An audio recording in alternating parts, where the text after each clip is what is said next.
വായിക്കുന്ന വിശുദ്ധ വേദപുസ്തക ഭാഗം പുറപ്പാട് 15-ാം അധ്യായം 1 മുതൽ 27 വരെയുള്ള വാക്യങ്ങൾ.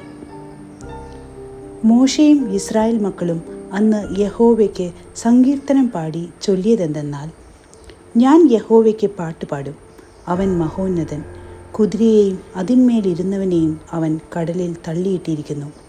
എൻ്റെ ബലവും എൻ്റെ ഗീതവും യഹോവയത്രേ. അവൻ എനിക്ക് രക്ഷയായി തീർന്നു. അവൻ എൻ്റെ ദൈവം, ഞാൻ അവനെ സ്തുതിക്കും. അവൻ എൻ്റെ പിതാവിൻ ദൈവം, ഞാൻ അവനെ പുകഴ്ത്തും. യഹോവ യുദ്ധവീരൻ, യഹോവ എന്ന് അവൻ്റെ നാമം. ഫറവോൻ്റെ രഥങ്ങളെയും സൈന്യത്തെയും അവൻ കടലിൽ തള്ളിയിട്ടു. അവൻ്റെ രതിപ്രവരന്മാർ ചെങ്കടലിൽ മുങ്ങിപ്പോയി. ആഴി അവരെ മൂടി, അവർ കല്ലുപോലെ ആഴത്തിൽ താണു. യഹോവേ, നിന്റെ വലങ്കൈ ബലത്തിൽ മഹത്വപ്പെട്ടു. യഹോവേ, നിന്റെ വലങ്കൈ ശത്രുവിനെ തകർത്തു കളഞ്ഞു. നീ എതിരാളികളെ മഹാപ്രഭാവത്താൽ സംഹരിക്കുന്നു. നീ നിന്റെ ക്രോധം അയക്കുന്നു, അത് അവരെ താളടിയെപ്പോലെ ദഹിപ്പിക്കുന്നു. നിന്റെ മൂക്കിലെ ശ്വാസത്താൽ വെള്ളം കുന്നിച്ചുകൂടി. പ്രവാഹങ്ങൾ ചിറ പോലെ നിന്നു. ആഴങ്ങൾ കടലിൻ്റെ ഉള്ളിൽ ഉറച്ചുപോയി. ഞാൻ പിന്തുടരും, പിടിക്കും, കൊള്ള പങ്കിടും. എൻ്റെ ആശ അവരാൽ പൂർത്തിയാകും. ഞാൻ എൻ്റെ വാൾ ഊരും, എൻ്റെ കൈ അവരെ നിഗ്രഹിക്കും എന്ന് ശത്രു പറഞ്ഞു. നിന്റെ കാറ്റിനെ നീ ഊതിച്ചു, കടൽ അവരെ മൂടി. അവർ ഈയം പോലെ പെരുവെള്ളത്തിൽ താണു. യഹോവേ, ദേവന്മാരിൽ നിനക്ക് തുല്യനാർ. വിശുദ്ധിയിൽ മഹിമയുള്ളവനെ, സ്തുതികളിൽ ഭയങ്കരനെ, അത്ഭുതങ്ങളെ പ്രവർത്തിക്കുന്നവനെ, നിനക്ക് തുല്യനാർ. നീ വലം കൈ നീട്ടി ഭൂമി അവരെ വിഴുങ്ങി. നീ വീണ്ടെടുത്ത ജനത്തെ ദയയാൽ നടത്തി. നിന്റെ വിശുദ്ധ നിവാസത്തിലേക്ക് നിന്റെ ബലത്താൽ അവരെ കൊണ്ടുവന്നു. ജാതികൾ കേട്ട് നടുങ്ങുന്നു. ഫെലിസ്ത്യ നിവാസികൾക്ക് ഭീതി പിടിച്ചിരിക്കുന്നു. ഏദോമ്യ പ്രഭുക്കന്മാർ ഭ്രമിച്ചു. മോവാബ്യ മുമ്പന്മാർ കമ്പം പിടിച്ചു. കനാന്യ നിവാസികളെല്ലാം ഉരുകിപ്പോകുന്നു. ഭയവും ഭീതിയും അവരുടെ മേൽ വീണു. നിൻ ഭുജമഹാത്മ്യത്താൽ അവർ കല്ലുപോലെയായി. അങ്ങനെ യഹോവേ, നിന്റെ ജനം കടന്നു. നീ സമ്പാദിച്ച ജനം കടന്നുപോയി. നീ അവരെ കൊണ്ടുചെന്നു തിരുനിവാസത്തിനൊരുക്കിയ സ്ഥാനത്ത്. യഹോവേ, നിന്നവകാശ പർവ്വതത്തിൽ നീ അവരെ നട്ടു.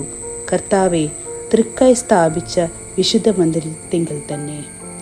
യഹോവ എന്നും എന്നേക്കും രാജാവായി വാഴും. എന്നാൽ ഫറവോൻ്റെ കുതിര അവൻ്റെ രഥവും കുതിരപ്പടയുമായി കടലിൻ്റെ നടുവിൽ ഇറങ്ങിച്ചെന്നപ്പോൾ യഹോവ കടലിലെ വെള്ളം അവരുടെ മേൽ മടക്കി വരുത്തി. ഇസ്രായേൽ മക്കളോ കടലിൻ്റെ നടുവിൽ ഉണങ്ങിയ നിലത്തുകൂടി കടന്നുപോന്നു. അഹരോൻ്റെ സഹോദരി മിരിയാം എന്ന പ്രവാചകി കയ്യിൽ തപ്പെടുത്തു. സ്ത്രീകളിൽ എല്ലാവരും തപ്പുകളോടും നൃത്തങ്ങളോടും കൂടെ അവളുടെ പിന്നാലെ ചെന്നു. മിരിയാം അവരോട് പ്രതിഗാനമായി ചൊല്ലിയത്, യഹോവയ്ക്ക് പാട്ടുപാടുവിൻ, അവൻ മഹോന്നതൻ, കുതിരയെയും അതിന്മേലിരുന്നവനെയും അവൻ കടലിൽ തള്ളിയിട്ടിരിക്കുന്നു. അനന്തരം മോശ ഇസ്രായേലിനെ ചെങ്കടലിൽ നിന്നു പ്രയാണം ചെയ്യിച്ചു. അവർ ശൂർ മരുഭൂമിയിൽ ചെന്നു 3 ദിവസം മരുഭൂമിയിൽ വെള്ളം കിട്ടാതെ സഞ്ചരിച്ചു. മാറായിൽ എത്തിയാറെ മാറായിലെ വെള്ളം കുടിപ്പാൻ അവർക്ക് കഴിഞ്ഞില്ല. അത് കയ്പുള്ളതായിരുന്നു. അതുകൊണ്ട് അതിന് മാറ എന്ന് പേരിട്ടു. അപ്പോൾ ജനം, ഞങ്ങൾ എന്തു കുടിക്കും എന്ന് പറഞ്ഞ് മോശയുടെ നേരെ പിറുപിറുത്തു. അവൻ യഹോവയോട് അപേക്ഷിച്ചു. യഹോവ അവന് ഒരു വൃക്ഷം കാണിച്ചു കൊടുത്തു. അവൻ അത് വെള്ളത്തിലിട്ടപ്പോൾ വെള്ളം മധുരമായി തീർന്നു.